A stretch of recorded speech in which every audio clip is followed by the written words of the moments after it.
Good morning, everyone. Here we are back at Pine Hollow Quilts for another quilt-along for the month of November. I know I'm a month late, but yeah, things got busy. So for this month, we are going to be using any size of fabric that you want, and your design is going to be pretty much one that you choose. And here's the reason why. We're going to be doing crossword puzzles. So what you need to do is find your favorite crossword puzzle. This one happens to be out of the newspaper from 2016.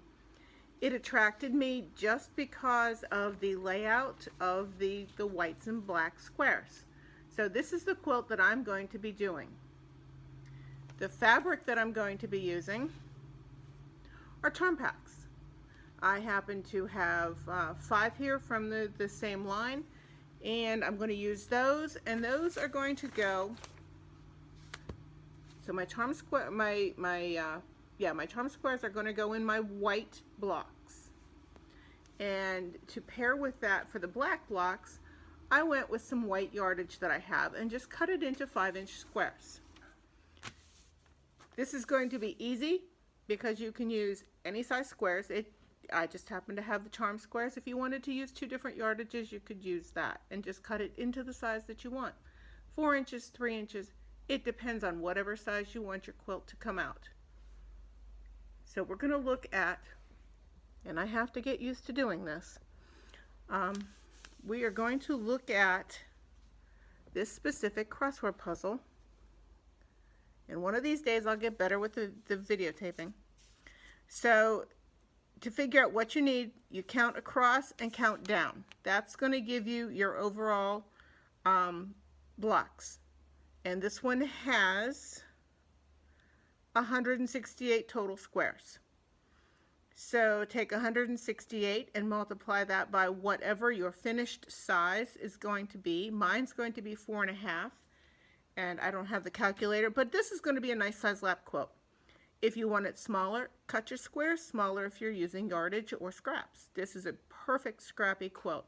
You can use all of your extra squares for the white, and then a solid constant or any kind of constant for the black. So you can use pretty much any fabric you want. You know, the sky's the limit on this one. You can go totally scrappy, or you can just do a straight 2 color. You can cut it to 2.5, 4.5, use 5-inch charm squares. You could even use a 10-inch layer cake. And you could do these in 10-inch blocks if you'd want, or you can cut your layer cake in quarters, and you could use that as for charm packs.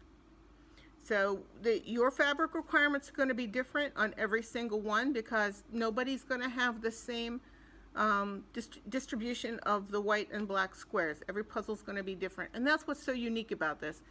Pick your favorite one that you're looking at and say, I like that black and white layout. Let's put some fabric to it and see what we can do. So today we're also going to be learning a new way, and I'm going to keep talking while I open this, a new way to piece that's going to be so much more efficient for you, and it's called webbing. We are not going to cut any seams or any stitches when we do our chain piecing. We're going to keep everything stitched right together. So all I'm going to do is, I've got my fabric right here in one big stack. I just opened them up and laid them out, and this is how they're going to go right in the quilt. Pretty much. It looks like they're doubles. I haven't even looked through it yet, so I'll put one on the quilt, and I'll put one off to the side, and then I'll go to the next one excuse me, and I'll use, so this one will be the one I'm going to use. This one will be the one going off to the side, and I'm going to flip it upside down so I can keep them all in the same order. And it looks like we have 3 of this one. Okay, so we'll put it in a separate pile because we don't want the same colors next to each other. We'll fill them in later. And then this will be the one I'm going to use, and this one will be out here. Now, I'm not going to worry about that third oddball out there. But yeah, I'm just going to take them off the stack as I'm using them. So I'm putting these back up here since I can use them. My whites, they're already pre-cut. I did that earlier, and I'm just going to pull one off the stack. It's got a faint flower print to it, so I do need to make sure that the right sides are together on this. And we're going to start piecing it. I'm going to show you how to do it.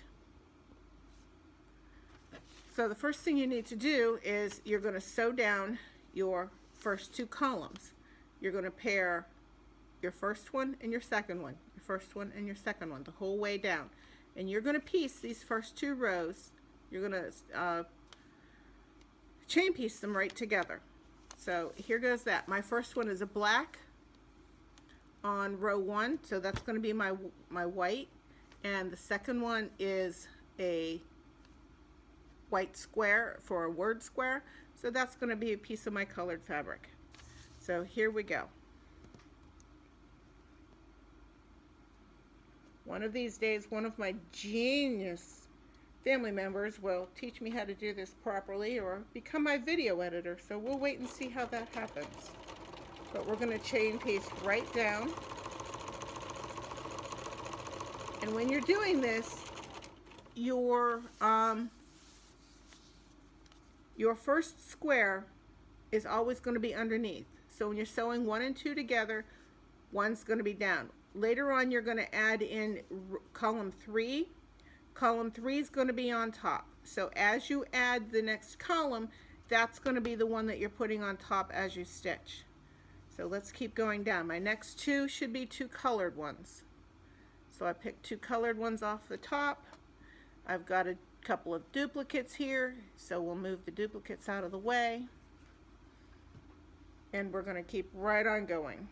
Doesn't matter which order you put them in when it is 2 white squares next to one another, 2 word squares, I guess I should say. Doesn't matter how you put them together.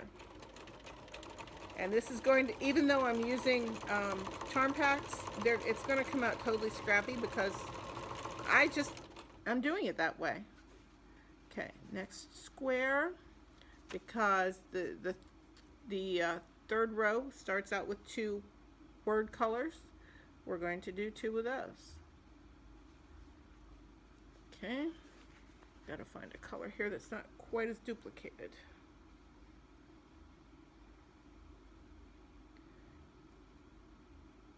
And when I line up my pieces, because these are pinked on the edges, I measure from the tips of the pinking for my 1/4 inch seam allowance.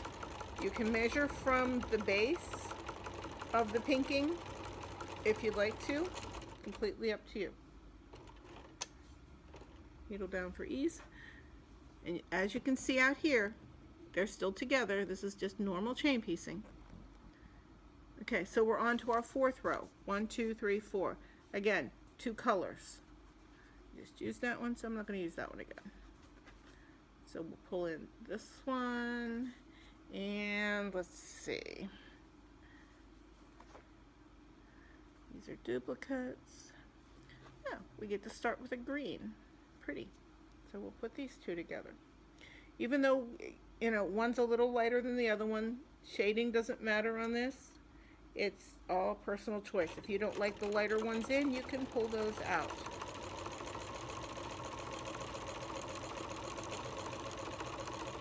And I'm going to keep doing this the whole way down. If you forget where you are, you can always just go back here and count. 1, 2, 3, 4. I just sewed 4. So now we need to go to row 5. 1, 2, 3, 4, 5. And you can always, if you need to, keep track of it with a pen. Okay, so you did row 1, row 2, row 3, row 4. Okay, so you're on row 5. Again, 2 word squares are going to be 2 colored ones from the charm pack. No rhyme or reason to what I'm doing. I'm just pulling them off, and if they're duplicates, I'm pulling them off for later, and I'll add them in at the end. We'll go back and start that second one. But with this one, I needed 41. There are 41 black squares in the puzzle, so I needed 41 white, and there are 184 word squares in this puzzle. So I needed 184 colors from a charm pack. And with the 5, I'm going to have some extras. So we're just going to go ahead and roll with that. And the extras can be put in for another quilt, or, you know, for something scrappy, or for whatever I choose to do. Down to some pink ones now.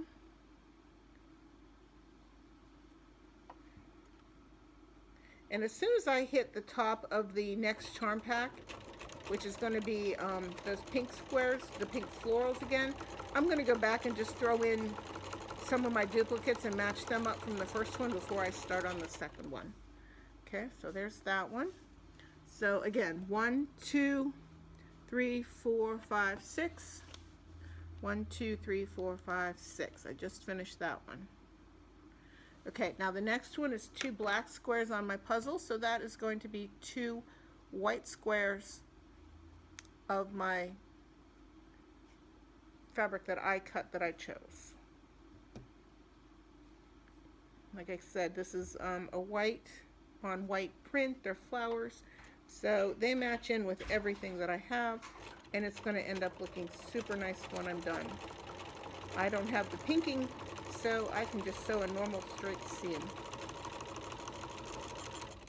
Okay, we get down to that. Can't really see me marking them off, but I have 2 word squares next, so we're going to go back to 2 colors. There's one. Let's see, this is a pretty pink polka dot, and oh, we've got another pretty pink floral, kind of a different color here on this one. It's a pinky purple. I think it'll look good. This is all from the same line. The line is, it's a better text. It's called Hope of Fossil Fern and Triple Dyed Valleys. So that was the line that I bought. I think I bought them off of another quilter on eBay or someplace. And yeah, she had 5 of them, and she had a really good deal, so I took all 5 of them. Okay, so that's 2 more down there. All right, I'm going to pause this, and I'm going to finish going the rest of the way down my puzzle, and I will bring you back in when I get ready to start column 3. See you in a few minutes. Okay, here we are. As you can see by my dots on my paper, I finished columns 1 and 2.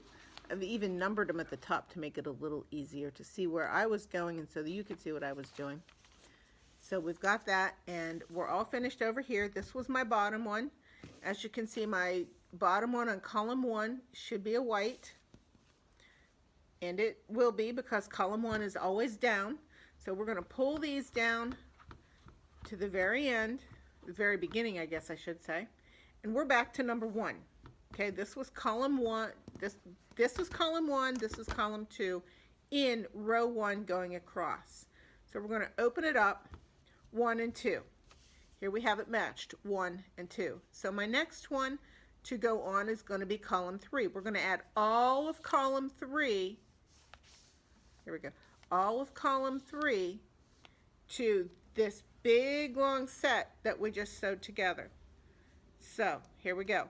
Top of column 3 is a word square, and I'm still working from my duplicates, so it's not going to matter. Right sides together. 1, 2, 3. The new one is always on the right, being put in. Your new column will always be on the top. So we're going to start sewing column 3 onto column 2 that's already stitched to 1.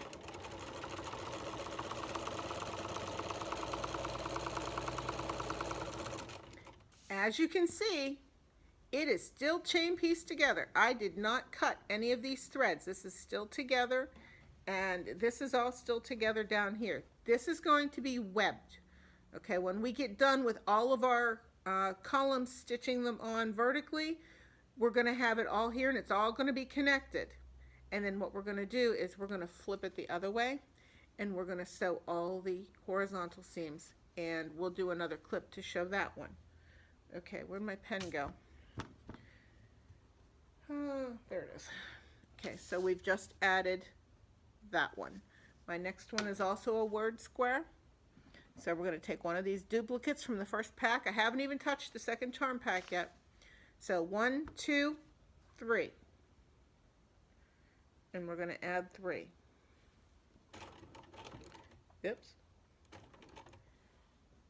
My foot's getting a little antsy there and wants to get going to get this on there.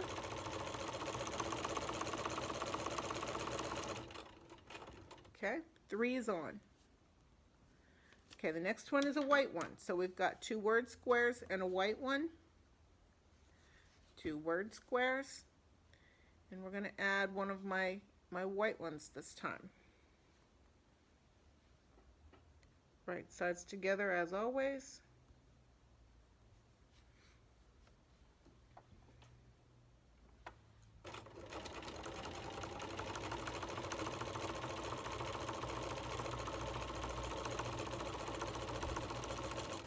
I find the marking on these to be very beneficial, even though I can't see it. You can't see it very well, but I can see it. I find the marking to be very beneficial. After I stitch it on, I mark it, then I can see what my next one is. And if you just get into that routine of stitch, mark, get your next square, stitch, mark, get your next square, you'll always know exactly where you are in the whole maze. All right, I'm going to get to sewing and get this together. It's probably going to take me, maybe an hour to do this part of it. And then I will bring you back in and show you how we're going to do the horizontal seams and put it all together to have a top. See you in a bit. Okay, here we are. It's taken me almost 2 hours. I was sewing a little slower than I normally do, but we are down to the last 2 squares. I'm on column 15 and I'm picking out my last 2 colors that I'm going to put on this quilt. I had no idea how the colors were going to come together when I started. I still don't know how it's going to look, but it's going to be interesting. Now, if you should happen to do what I did near the beginning and not pay attention and mark off my squares, and you put a colored square in where one of your solid squares could be, yeah, it's really easy to fix. You might get a little disappointed at the beginning, but it's really easy to fix. And all you need to do is just snip it from the row above, snip it from the row below. Here, we'll go up here. Okay, we'll pretend that this was the wrong one. Okay, we'll pretend this is the wrong one. It should have been a white one. All I need to do is snip it from above and snip it from below. Rip this one off, put the white one on and put it back in here. Start a little bit up on this one, come down, attach your new one, and attach a little bit here, cut your threads, and then you can go back down to where you were. Not that big of a deal to fix something that got put in the wrong place. I think I had to do it 4 times. So that tells you how much I was not paying attention to what I was doing. Okay, and I almost did it again because I know the very last square is supposed to be white, and I almost put a printed square on there. So yeah, I almost had to show you again. So here we go, last square on. Everything is still connected. I have not cut 1 thread in between any of this. I even had to change a bobbin. To change the bobbin, you did the exact same thing I just did. If I had to change a square, you just start wherever the bobbin ended and just keep going to reconnect it. Okay, here we are. Last square on, and it was white. I got it. So now you have this big mass of fabric, your squares, all sewn together in one direction. Okay, what we're going to do is move these squares out of the way. Move the cardboard out of the way. Okay.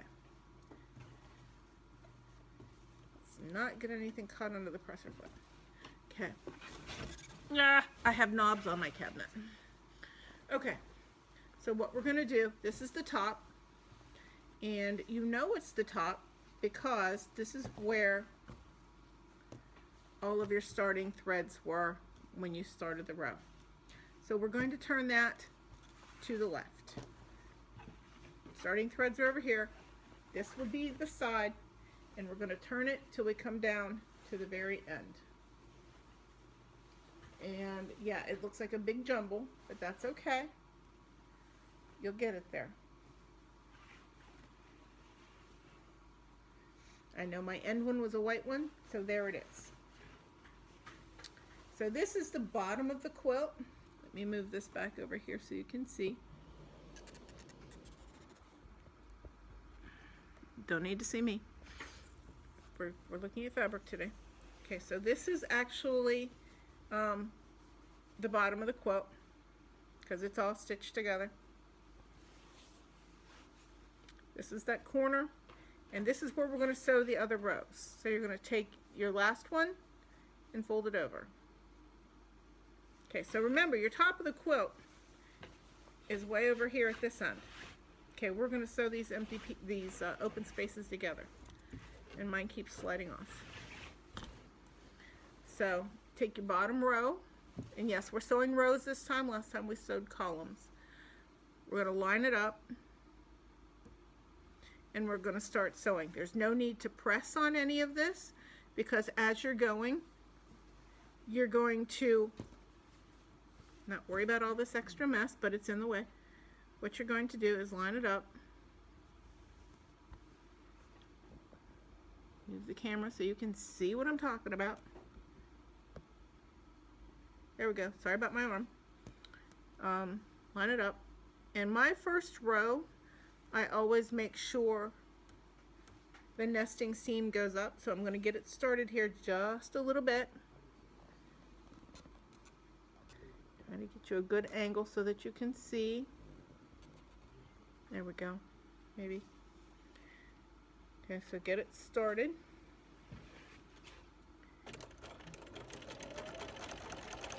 Okay, and then with your needle down, like we always do, come down, and you're going to nest these two seams from the two blocks. I usually take my first row up just so I don't have to think about it, and that means my bottom row is going to go under. And then I'm just going to keep sewing.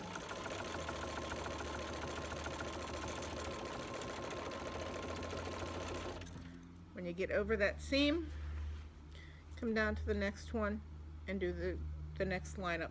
This is where those little joining threads right here come in handy because it helps you keep these together. So again, the top one's going to go up, the bottom one's going to go down. No threads have been cut. No fabric has been harmed.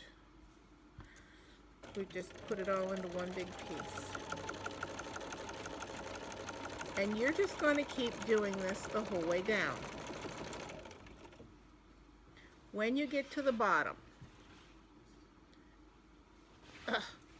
yes, I have the struggles too.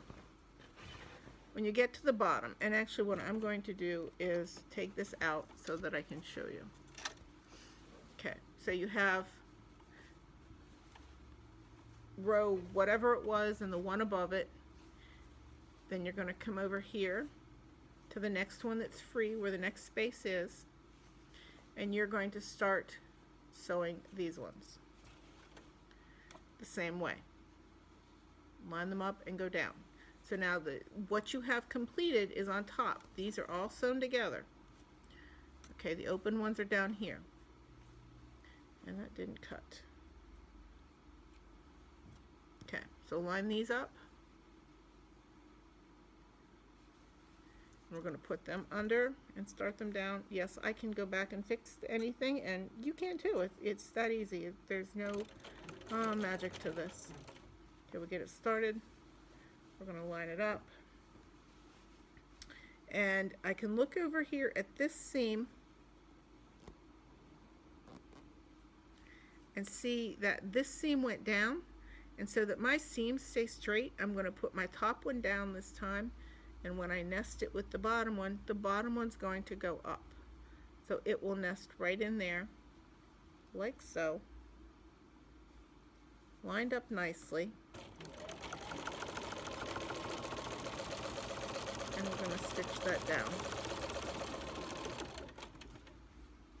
And then we'll do the same thing with the next set. We're going to line it up. Again, top seam comes down, so that means the bottom seam is going to go up.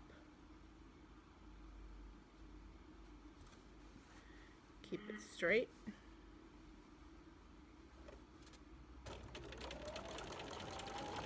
And away we go.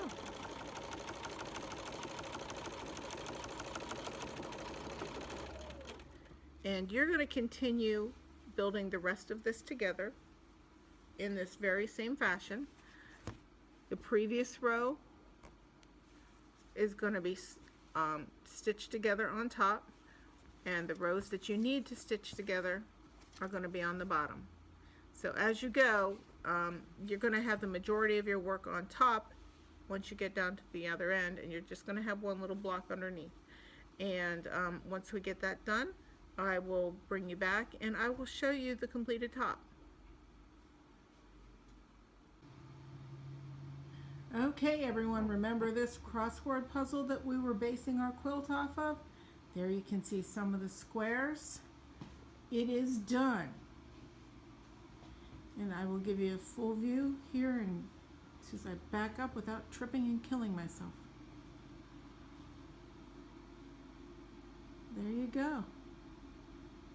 Finished in one day. Well, 2 days for me because I had other things going. But yeah, it's all done. And it was a little over 4 charm packs plus less than a half a yard for the black. And there you have it, the crossword puzzle quilt. Thanks so much for watching. Until next month, bye-bye.